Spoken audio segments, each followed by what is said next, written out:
नमस्कार, आप देख रहे हैं न्यूज़ 24। मैं हूं आप सभी के साथ Vipnesh Mathur. Breaking with agenda में आप सभी का स्वागत है।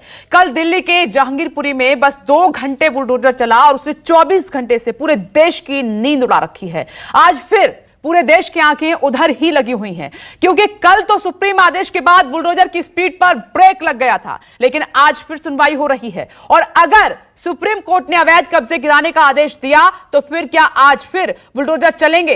नेता अवैध कब्जा गिराने की टाइमिंग और तरीके पर सवाल उठा रहे हैं। पूरे मामले को सांप्रदायिक रंग देने की कोशिश की जा रही है। 1500 से ज्यादा इस वक्त जहांगीरपुरी में सुरक्षा बल तैनात हैं। कांग्रेस आज तो टीएमसी के नेता कल जहांगीरपुरी जाएंगे। ओवैसी कल जहांगीरपुरी तक जाकर वापस चले आए क्योंकि उनको एंट्री नहीं मिली। तो अब जहांगीरपुरी में बुलडोजर वाला बवाल कौन सा सियासी रंग लेने वाला है, इसी मुद्दे पर करेंगे चर्चा। और जमीन पर मौजूद हमारे संवाददाता जानेंगे जहांगीरपुरी के लोगों के मन में क्या है। ये तमाम तस्वीरें आपकी टीवी स्क्रीन पर हैं। ग्राउंड जीरो पर न्यूज़ 24 की सबसे बड़ी टीम डे 1 से तैनात है। देखिए, आज सुप्रीम कोर्ट पर सबकी नजर है। बुलडोजर दोबारा चलेगा नहीं चलेगा, सुनवाई के बाद यह पता चलेगा। लेकिन उससे पहले जमीनी हालात क्या हैं और लोगों के मन में क्या चल रहा है, वो हम जानने की कोशिश करते हैं। प्रभाकर मिश्रा हमारे साथ जुड़ गए हैं, दीपक दुबे भी जहांगीरपुरी से हमारे साथ मौजूद हैं, राहुल प्रकाश भी हमारे साथ मौजूद हैं। और 2 खास मेहमान, ये देखिए आपको आशीष सूद साहब नजर आ रहे हैं, बीजेपी स्पोक्स पर्सन, साथ ही ऋतुराज झा जी हमारे साथ मौजूद हैं, आम आदमी पार्टी स्पोक्स पर्सन। लेकिन प्रभाकर मिश्रा, सबसे पहले मैं आपके पास आ रही हूं। देखिए, सबकी नजर सर्वोच्च अदालत की तरफ है। बुलडोजर चलेगा नहीं चलेगा, ये एक्शन दोबारा होगा या नहीं होगा, ये सुप्रीम अदालत को तय करना है। लेकिन ग्राउंड जीरो पर उससे पहले तकरीबन 20 से 25 घंटे हो गए हैं। क्या हालात बने हुए हैं, लोगों के मन में क्या है, जमीनी हकीकत क्या नजर आ रही है आपको?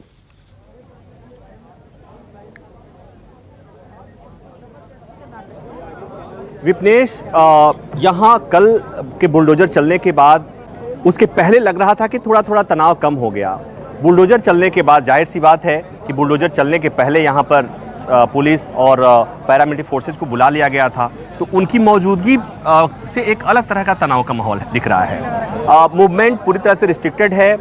ये सी ब्लॉक का वो इलाका जहाँ बुलडोजर चला था, उधर मीडिया की एंट्री बैन कर दी गई है, उधर रस्सी बांध दी गई है और पुलिस वाले खड़े कर दिए गए हैं कि उधर से आपको जाकर रिपोर्ट नहीं करना है। और हमारे जैसे पत्रकार यहाँ पर हैं, आपको दिख जाएंगे। ये है यहाँ पर ग्राउंड पे कोई कुछ बोलने की स्थिति में नहीं है, लेकिन ये है कि यहाँ पर तनाव का माहौल है। अब दर्शक जानना चाहेंगे कि सुप्रीम कोर्ट में क्या होने वाला है। और एक बात और कि लोगों के मन में सवाल है, मुझे लगता है कि उस सवाल पर चर्चा जरूर करनी चाहिए कि कल सुप्रीम कोर्ट में ऐसा क्या हुआ कि सुप्रीम कोर्ट ने बिना सुनवाई किए हुए स्टेटस को यानी यथास्थिति बहाल करने का आदेश दे दिया। मुझे लगता है कि ये बात जाननी चाहिए कि जब भी सुप्रीम कोर्ट में कोई मैटर संज्ञान में लाया जाता है और उस पर तत्काल सुनवाई की मांग की जाती है और सुप्रीम कोर्ट को लगता है कि सुनवाई के समय तक और सुनवाई करके कोई आदेश देने तक अगर इतना विलंब हो जाएगा कि इस दौरान जो अगर कुछ एक्शन चल रहा है उस एक्शन से कुछ इतनी बड़ी क्षति हो जाए जो बाद में उसकी भरपाई नहीं की जा सकती, तो ऐसे मामलों में सुप्रीम कोर्ट या हाई कोर्ट यथास्थिति यानी स्टेटस को का आदेश देता है। जब ये मामला कल सुप्रीम कोर्ट में मेंशन किया गया था 10:40-45 पर, उस समय सुप्रीम कोर्ट में था कि भाई बुलडोजर चलना चाहिए नहीं चलना चाहिए, उसके लिए प्रोविजन क्या है, ये तमाम चीज़ों पर जब तक बहस होती तब तक चूंकि यहाँ बुलडोजर की कार्रवाई शुरू हो गई थी, इसलिए सुप्रीम कोर्ट ने तत्काल प्रभाव से यथास्थिति का आदेश दे दिया था। तो ये हमारे दर्शकों के समझने के लिए, हालांकि ये बात और है कि 10:50 पर सुप्रीम कोर्ट के आदेश के बावजूद यहाँ पर एमसीडी के अधिकारियों तक 2 घंटे तक उन्हें इस बात की जानकारी नहीं मिली, ये उनका ये दावा है।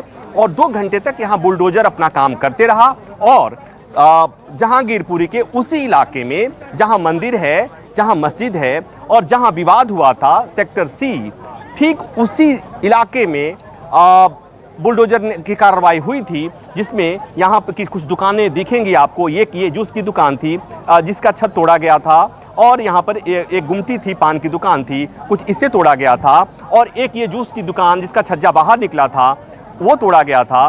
तो वो चीज़ें यहाँ पर हैं। और मैं कहूँ, जैसा मैंने सुबह भी कहा था कि अभी यहाँ निशान हैं, बुलडोजर चलने के दौरान जो तोड़फोड़ हुई थी उसके निशान हैं। वो चीख चीख कर गवाही दे रहे हैं कि इस इलाके में बरसों से अवैध अतिक्रमण हुआ था, बरसों से एमसीडी आंख मूंद कर बैठी हुई थी, बरसों से यहाँ पर एमसीडी के अधिकारी इस अतिक्रमण को देख रहे थे। और यूं ऐसे ही नहीं होता, यहाँ के लोग चीख चीख कर कह रहे हैं कि इस अतिक्रमण की जानकारी सबको थी। वो हफ्ता में वो पैसे देते थे, संबंधित अधिकारी यहाँ आकर पैसे लेते थे। तो ये चीख चीख कर चीज़ें बता रही हैं कि इस इलाके में अवैध अतिक्रमण के नाम पर भ्रष्टाचार भी हो रहा था। एक बात और कि दिल्ली के तमाम इलाकों में, चाहे वो कोई भी पुरी हो, वो चाहे सीलमपुर हो, त्रिलोकपुरी हो, कल्याणपुरी हो, या जहांगीरपुरी हो, या मंगोलपुरी हो, सब जगह इस तरह के अतिक्रमण होते हैं। अभी भी आपको मिल जाएंगे, अगर मैं कैमरा लेकर जाऊं तो प्रत्येक इलाके में इस तरह के अतिक्रमण मिलेंगे।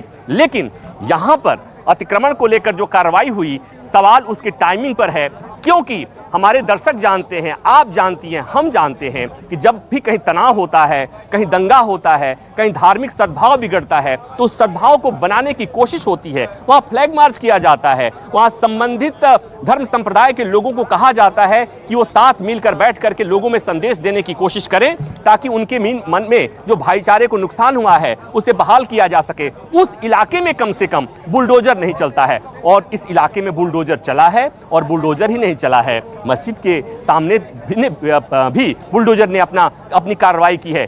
तो ऐसे में एक सवाल उठता है कि ये जो कार्रवाई हुई है, क्या उसकी कल जरूरत थी? ये बड़ा सवाल है। तो सुप्रीम कोर्ट में जब सुनवाई होगी 11 बजे के आसपास, जस्टिस एल नागेश्वर राय की बेंच में सुनवाई होनी है। आइटम नंबर 10 और आइटम नंबर 11 है, जिसमें 2 याचिकाएं हैं, एक जहांगीरपुरी के मामले में और दूसरा एक और जमीयत उलेमाए हिंद की एक और याचिका है, जिसमें कहा गया है कि बीजेपी शासित राज्यों में बुलडोजर चलाया जा रहा है और ये सब कुछ गैर कानूनी और असंवैधानिक तरीके से हो रहा है, इसलिए इस मामले में सुप्रीम कोर्ट को दखल देना चाहिए। तो आज सुप्रीम कोर्ट में जब सुनवाई होगी, उससे बहुत हद तक ये तय होगा कि जो स्टेटस को जहांगीरपुरी में हुआ है वो क्या स्टेटस को बहाल रहेगा, या सुप्रीम कोर्ट ये कहेगा कि अगर अवैध अतिक्रमण हुआ है तो उस वहाँ पर कार्रवाई जारी रहनी चाहिए। लेकिन एक बात और उठेगी, वो ये कि सुप्रीम कोर्ट के आदेश, स्टेटस कोर्ट के आदेश के बावजूद 2 घंटे तक बुलडोजर चलता रहा। तो क्या ये कंटेम्प्ट ऑफ कोर्ट है? एमसीडी के कमिश्नर ने, अधिकारियों ने कंटेम्प्ट ऑफ कोर्ट किया है। हालांकि मैं जो समझता हूँ, कोर्ट के सामने एमसीडी के वकील खड़ा होकर कहेंगे कि माय लॉर्ड, आपका आदेश जब तक हमारे पास नहीं पहुंचा था तभी तक बुलडोजर अपना काम कर रहा था। जैसे ही आपके आदेश की हमें जानकारी मिली, वैसे ही हमने अपनी कार्रवाई रोक दी थी। और मुझे लगता है कि कोर्ट के पास इसके अलावा कोई ऑप्शन नहीं है। कोर्ट को इस बात को, इस तर्क को मानना पड़ेगा। तो फिलहाल यहाँ की तस्वीरें देखिए। मैं हूँ, मेरे जैसे पत्रकार हैं, पुलिस है, पैरामीटर फोर्सेज के लोग हैं, और थोड़ा थोड़ा माहौल में तनाव है, क्योंकि जब किसी इलाके में तनाव होता है, धार्मिक सद्भाव बिगड़ता है, वहाँ पुलिस होती है, पैरामिलिट्री फोर्सेज होते हैं, तो तनाव तो रहता ही है। प्रभाकर मिश्रा, आपने सही कहा, लौटेंगे आपके पास। नमस्कार, मैं हूं मानक गुप्ता। अगर आपको हमारा ये वीडियो पसंद आया हो तो इसे लाइक और शेयर जरूर करें, और हां, हमें सब्सक्राइब और फॉलो करना ना भूलें, ताकि आप देश और दुनिया की कोई खबर मिस ना करें। तो जुड़े रहिए हमारे साथ और देखते रहिए न्यूज़ 24।